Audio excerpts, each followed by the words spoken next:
Hello and welcome everyone. My name is Yasir and our today's session is about examine how power, politics and culture can be used to influence employee behavior and accomplish organizational goals. Can you see my screen? If anyone is, Yes. and can you hear my voice, Ashika? If any Yeah. anything else, just let me know, okay? Okay.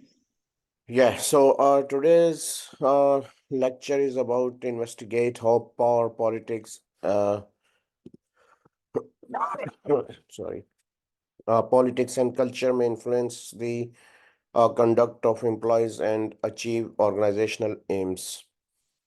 So what is the power impact of power and impact of politics factors and influence of culture? So these are our key topics. Then there is a key terminology. What is the meaning of the impact of power in organization? So obviously for organizations, uh, for organizations, power is a critical resource for organizational actors. So power is basically essential resource that they must possess someone who control authority and power. So in the view of other people, prominence, respect, and influence might be described. With power comes the responsibility that an individual can exert greater influence on others and carry out their duties more efficiently. Then, what is the example of power and influence in the workplace? Uh, for example, a production supervisor can, use coercive and legitimate power to motivate their team to meet production goals. So, uh, meet production goals. So the culture of the workplace, another use of power is encourage a constructive culture in the workplace, referent power and reward power, for example, or uh, are examples of a pliant environment that may be promoted via employees' happiness. So, about what exactly is the concept of influence in organizational politics? So, the act of attempting to exert influence on another individual or group via the use of pursuance is referred to as, office politics. So, this includes uh, thing like pressure, manipulation, and influence. So they are prepared to utilize this for their benefits and benefits of others by whatever methods may be required. Sorry. So what is the influence of culture in organization? Many factors have the potential to impact the culture of a company's administration. So the structure, the system and the method used to conduct the actions and attitudes of workers, the organization management and leadership style, as well as the values and traditions of the organization. It was adopted. The culture of an organization is the defining personality and character of the organizations. So a company culture of an organization or company culture, that is a mixture of the values, beliefs, and practices that the employees hold in common. Presumptions on how individuals ought to act and interact with one another.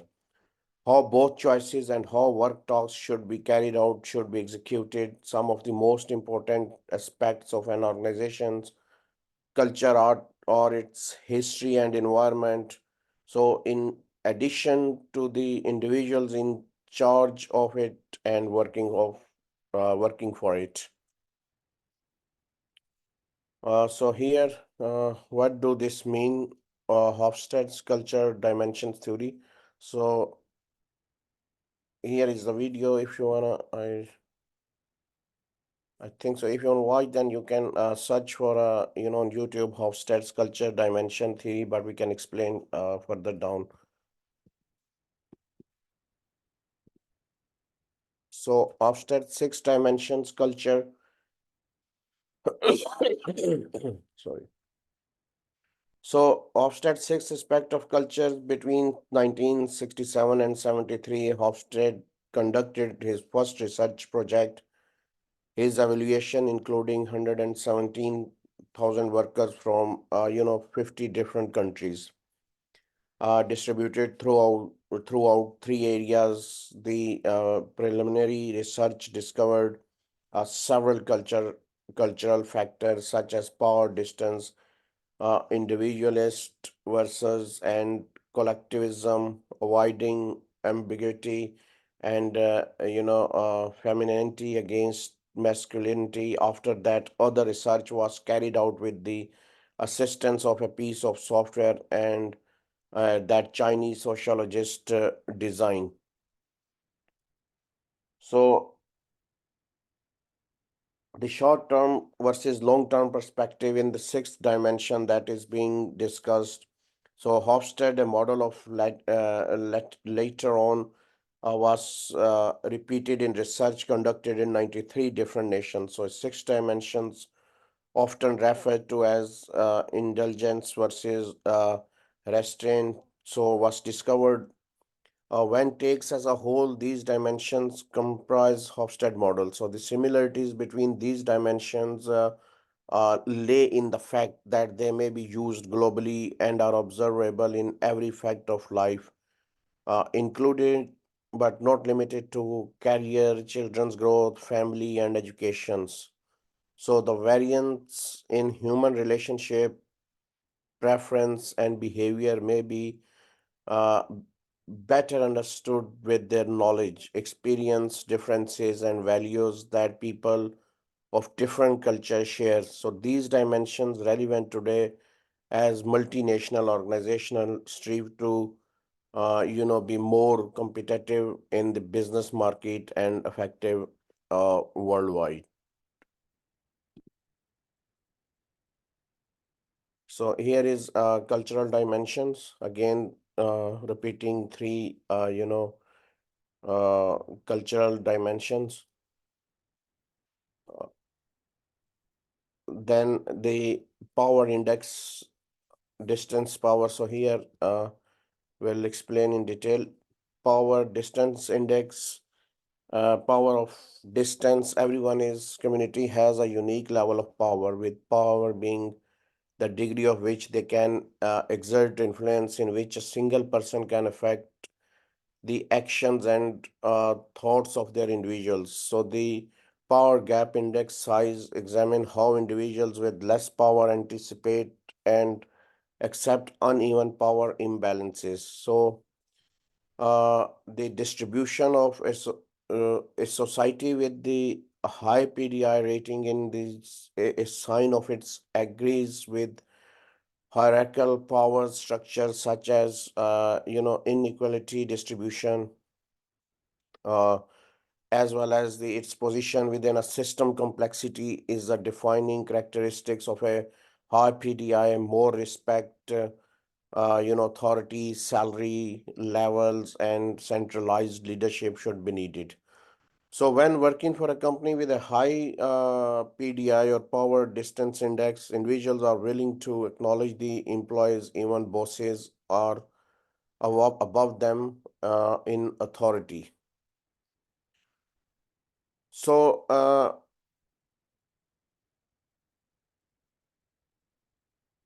in other hand, a low PDI rating indicates society that is more equal among its members. So the processing of a decisions in these kind of system is decentralized.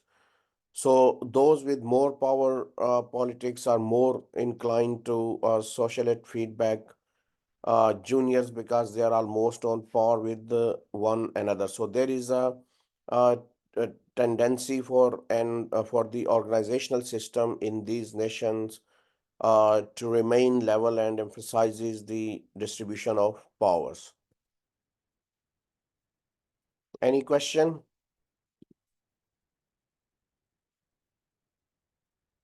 Uh, Next one is No, collectivism. sir. Okay. Individualism. Uh, so the concept of individualism against DVI, pertains to how individuals with the community have established connections. The idea of individualism demonstrates that the social structure is flexible. People are connected with their issues. Additionally, they are not accountable for the acts of other individuals. Individualism may be identified by a high level of individuals who place high values on their independence and privacy. So they are characterized by striving for benefits essential of the pursuit, ensuring peace among individuals and developing one's potential.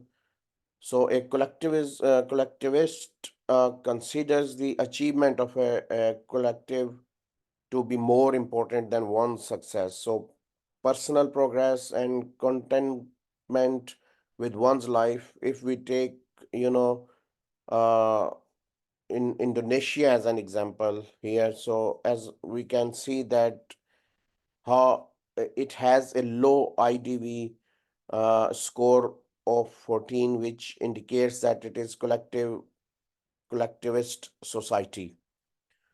So people strongly desire to maintain their unity and comply with society standards, such as children staying in school.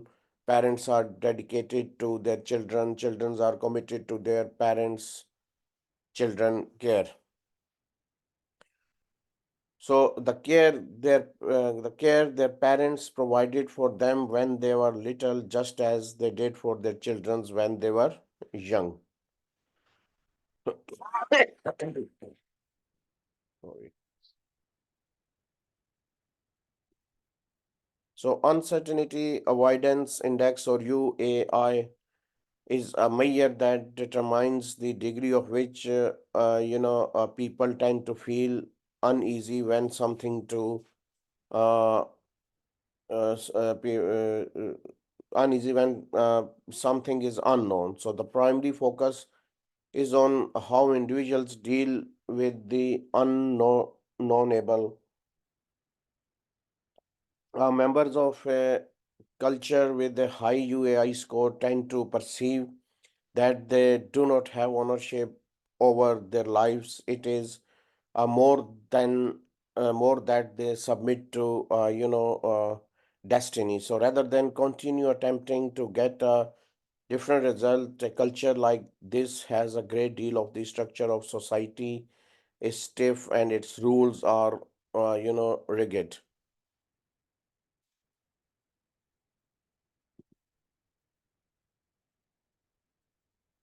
So masculinity or femininity, concept of masculinity against femininity, MAS refers to the distribution of responsibilities between males and females. So in a more masculine culture, the roles of women and men are more clearly defined. In a culture like individuals are expected to exhibit good characteristics such as being quick, powerful, and prosperous. So a portrayal of assertiveness is what has Hofstad's considered to be the essence of masculinity, in addition to monetary compensation. So other hand, on the other hand, this is the antithesis of femininity, which suggests as a proclivity for humanity, collaboration, quality of life, and concern for those struggling to survive. It is a female. So the role men and women are expected to play in society need to be clearly defined. Short-term and long-term orientation. Uh, the particular dimension indicates individual's horizon of time. The you know people in society with a long-term orientation tend to be pragmatic, invest more, preserve and save to achieve results. So on the other hand, those in short-term oriented society emphasize consistency, truth, and principles. So again, he's giving an example of Indonesia.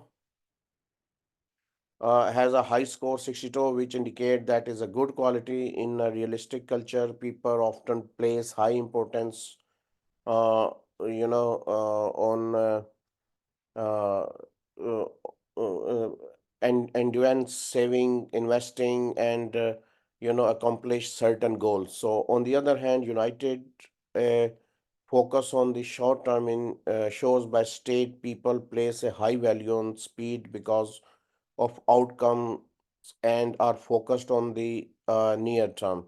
So they believe in what they think and emphasize their rights and ideas.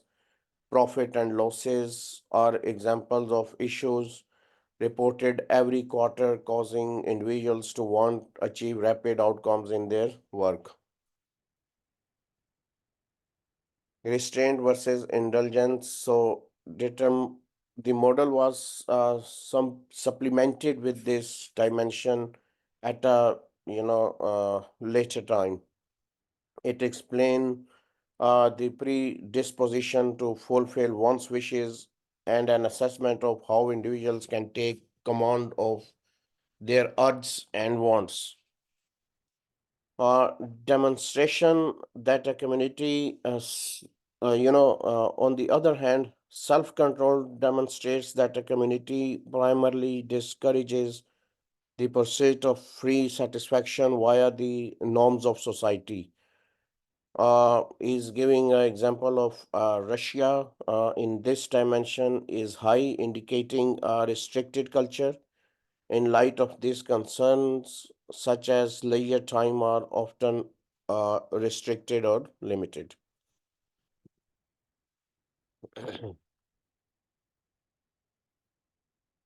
Now, impact of globalization and digital technology on organizational culture in the 21st century. So, the culture of organization in the 21st century includes the fact that there are both perks and disadvantages associates with working remotely. As a result of globalization, it has become imperative for managers to comprehensively understand the culture of the countries uh, they oversee. So many, countries and really regional managers interested in ensuring their organization's success in the global market must consider utilizing Hofstede's understanding of the cultural dimension theory.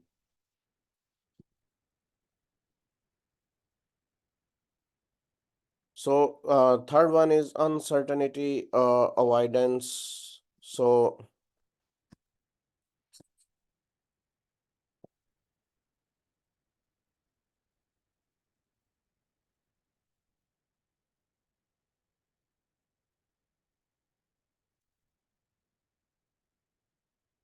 Third dimension is the fear of not knowing what will happen. It is to this degree that the degree to which individual experiences discomfort as a consequences of unpredictability and ambiguity exist. So the fourth dimension represent the contrast between femininity and masculinity. So according to Abster's theory, masculinity is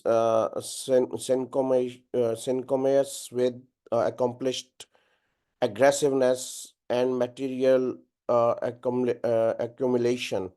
So this stand in contrast of femininity, which is focused on modesty.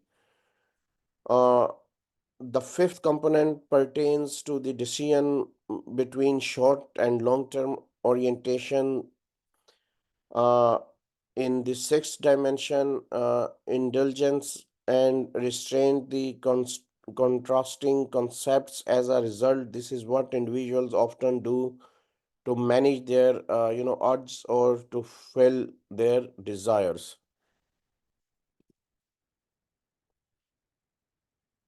Power as a property viewpoint, individual relationships and embedded in structures, hard and soft source of power.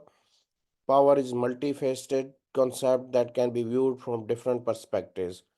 So individual point of view, according of their point of view, power is seen as a personal quality. Relational point of view, according to this point of view, power is seen as a dynamic between the relationship between the people of the organizations. And then structural point of view, power is seen as ingrained in social structure.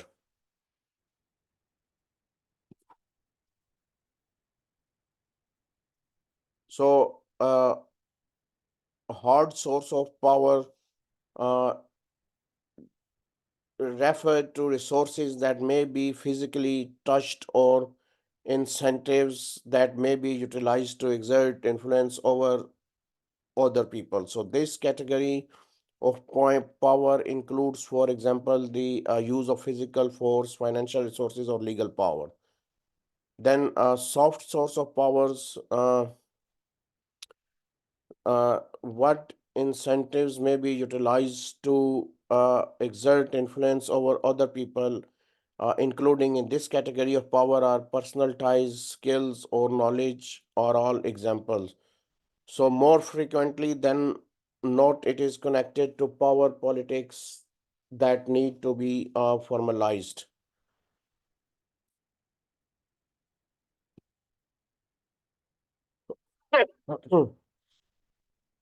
Source of powers, bases, and types of powers, power control, and power sources. So power controls and power bases and kinds are all power categories. The employ powers are mechanism that exerts influence across various contexts and modes of operations to accomplish organizational uh, objectives as well as to affect the attitude and performance of employees.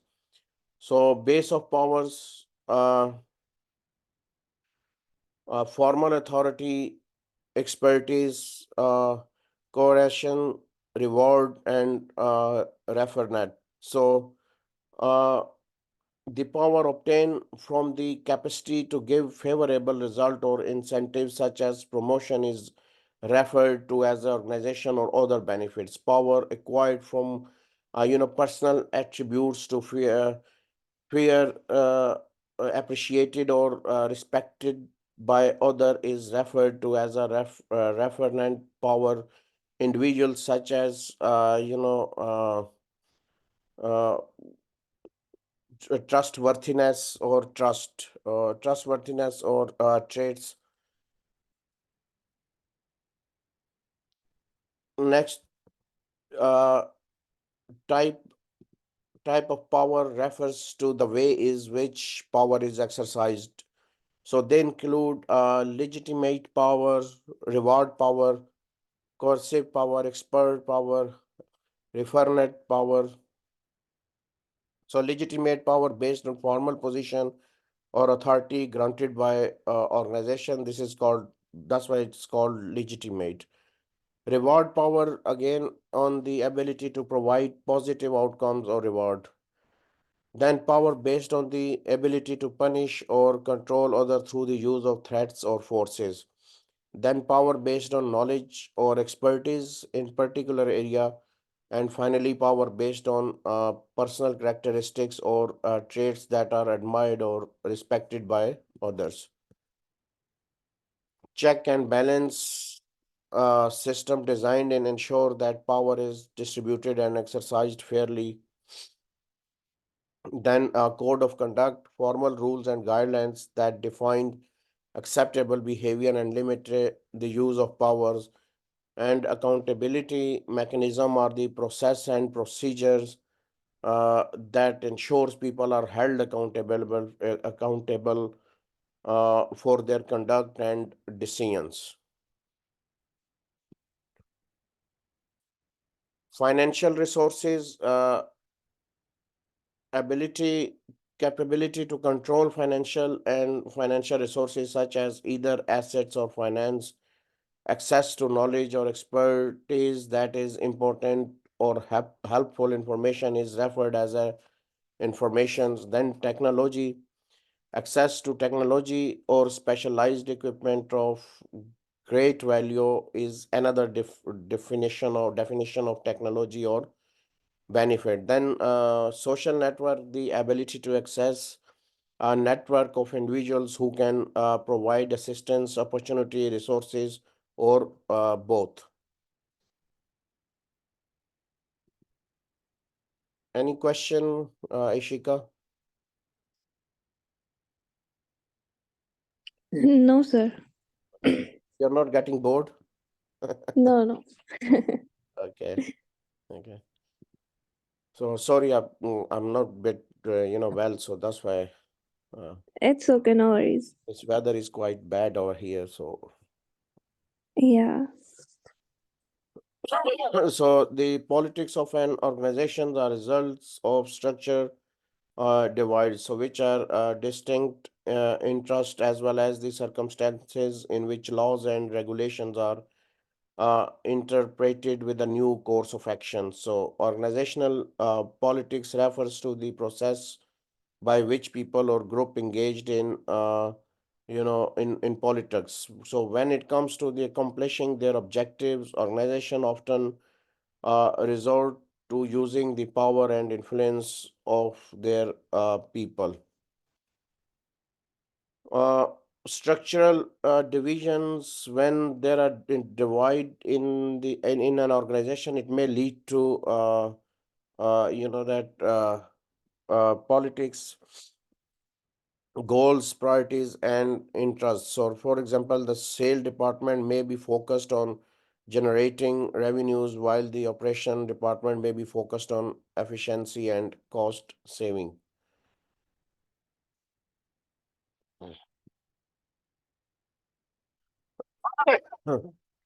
Priorities and interest differences in the interpretation and implementations of policies and rules.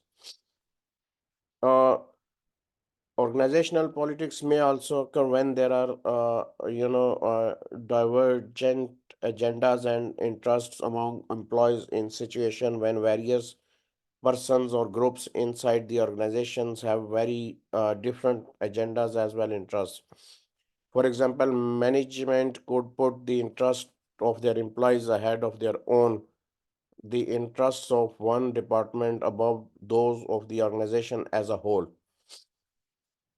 So, organization is working to achieve their interests. There are variations in how policies and regulations are interpreted or implemented. So, there is also the possibility of organization politics occurring when there are disputes in the interpretation or the application of rules and other policies. Then politics activity and during period of organizational change, politics mobilizations and politics conduct is related to resistance and conflict. So within organization, change has the potential to be cause of conflict and resistance. There is the potential for the struggle to reveal itself in the form of organizational and political activity uh, resistance. So activity in politics at time of organizational change, at time of organizational change. So the persons and groups inside the organization as well as the aspect of organizational transformations may participate in political engagement to exert influence over the events and the result of the transformation process.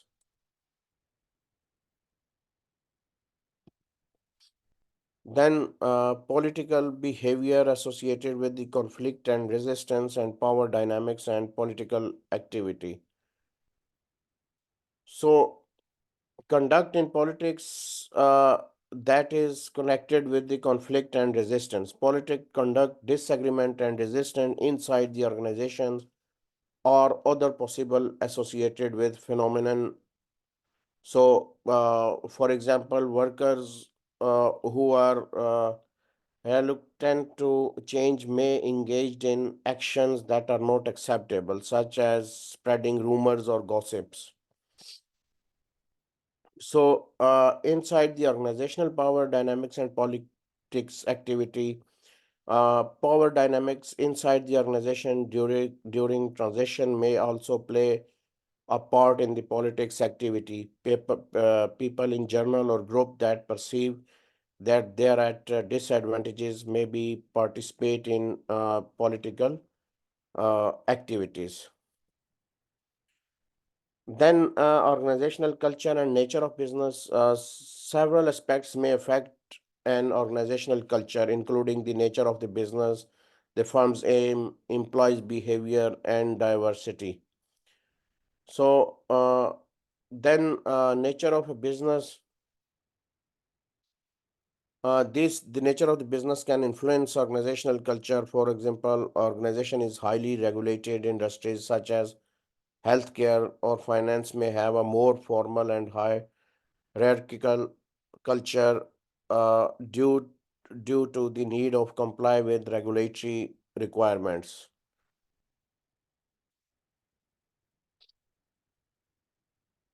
Additionally, company goals, employees' behaviors, and diversity.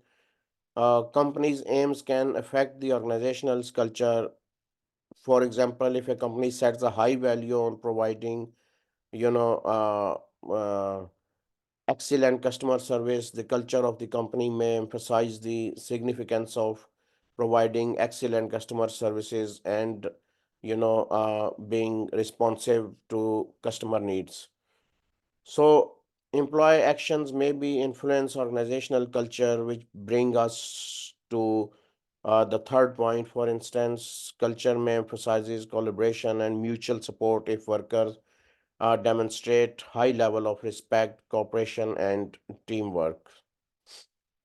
When workers demonstrate low level of engagement, motivations, and dedications. On the other hand, the culture may place on emphasizes on hierarchy, control, and compliance by the employees. Then diversity.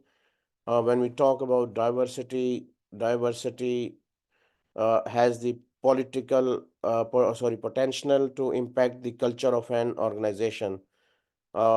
Suppose an organization places a high priority on diversity and in inclusion. For example, in that case, its culture may place on emphasizes on respecting other points of view and background. So it also allow people from various background to participate and flourish.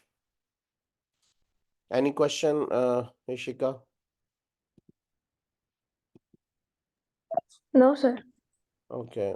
Are you okay? Yeah. Okay. So then culture that activity promote the values and expectations of the business, including how work should be carried out and expected conduct of workers.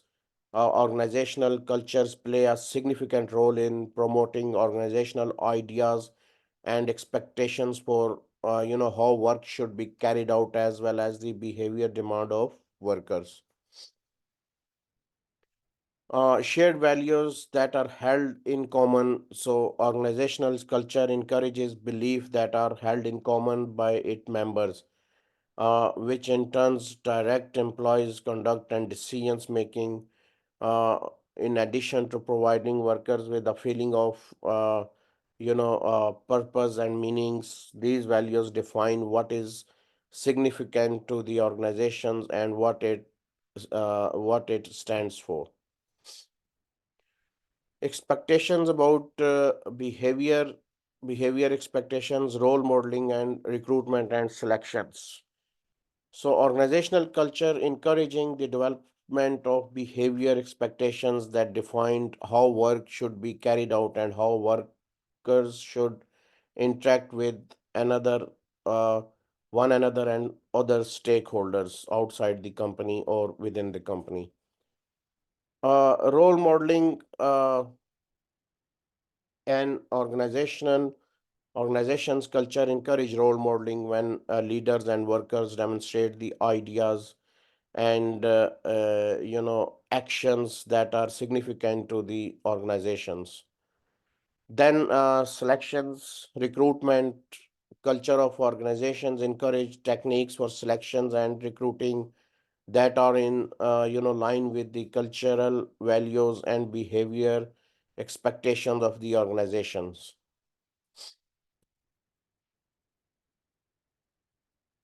Artifacts, exposed values, and basic assumptions. So there are several levels. Sachin is a well-known Edgar Sachin is a well-known author who has made major contribution to our knowledge of organizational cultures. So artifacts are a source of information that may uh, shed light on the more profound aspect of cultures. They yet they do not necessarily represent the fundamentals, belief, and principles that under the culture at the middle level, culture is expressed via values, the values and beliefs and organizations, publicity expresses. So then fundamentals, presumptions at the most fundamental level, culture is expressed via fundamental presumptions, the fundamental morals and ideas that are unconsciously held and taken for granted. So here, in conclusion, Sachin, you know, possess that culture appears on three distinct level: maintenance of artifacts, expression of values, and establishments of fundamental assumptions.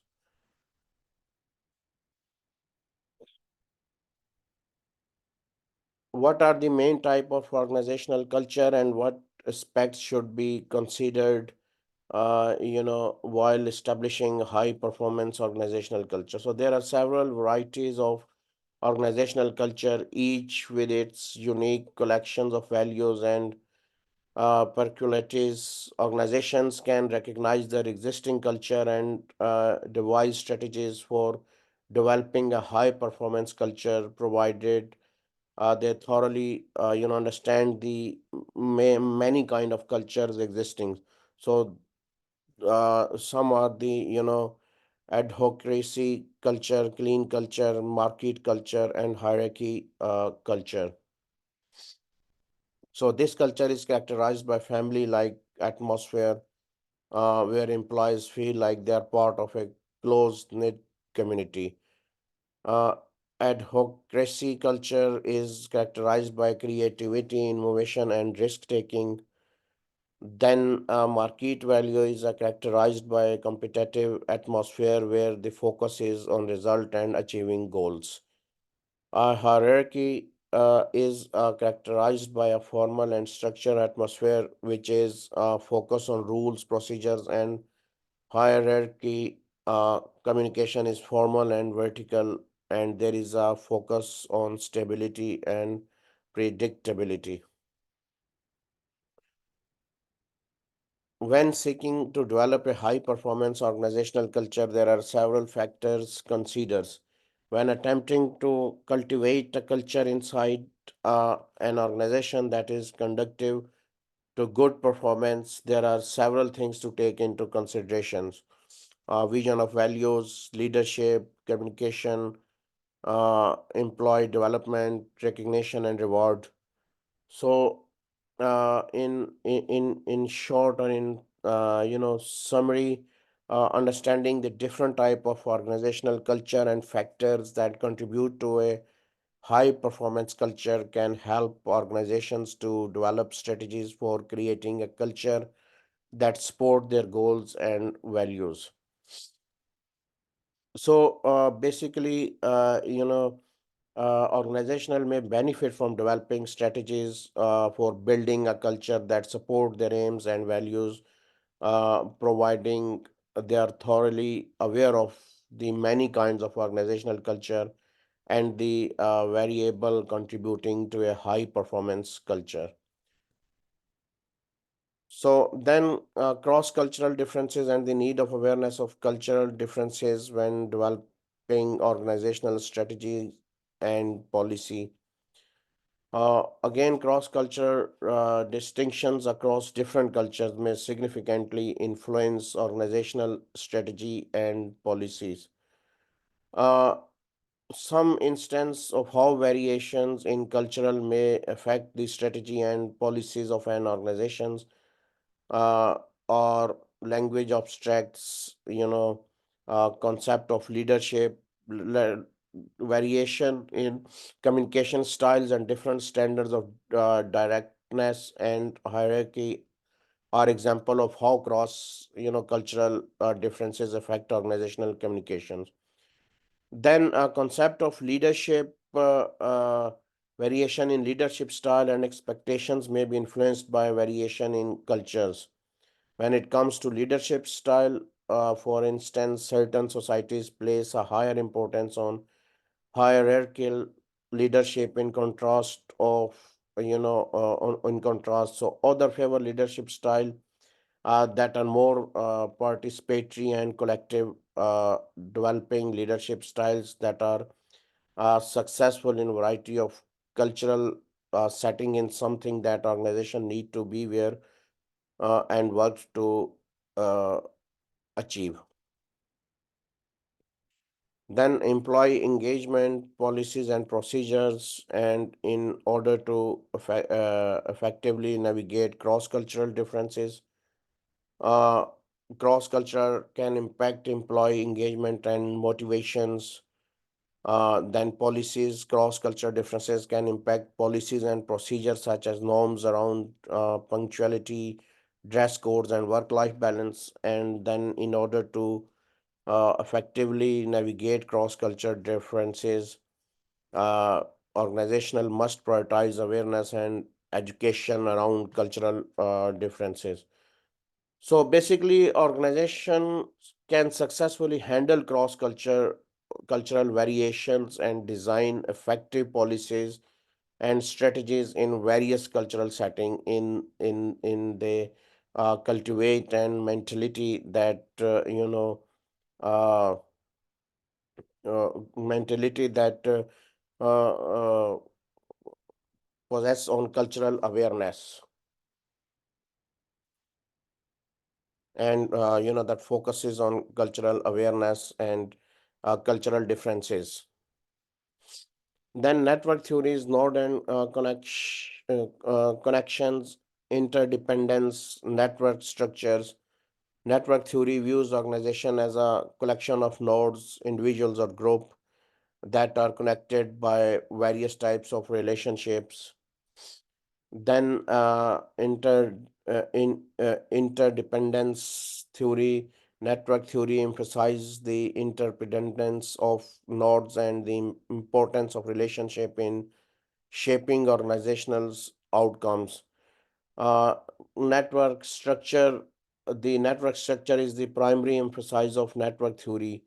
This include the size, density, and certainly of nodes in network in the case of information, transmission and decision making. For instance, a network with many central nodes, often referred to as a hubs, could be, preferable. System theory places a strong emphasis on the interconnected of various components of an organization, as well as the significance of comprehending how changes in one element of the system may have an effect on other components of the systems. Holistic perspectives, according to the system theory, organizations are seen as holistic system in which many interrelated components cannot be comprehended in isolations. Uh, Feedback loops enable a system to self-regulate and adapt to environmental changes. Positive feedback loops, also known as reinforcing feedback, and negative feedback loops, so also known as balancing feedback, can influence the organization's flexibility and stability. Network theory and system theory are two frameworks that can be used to understand organizations.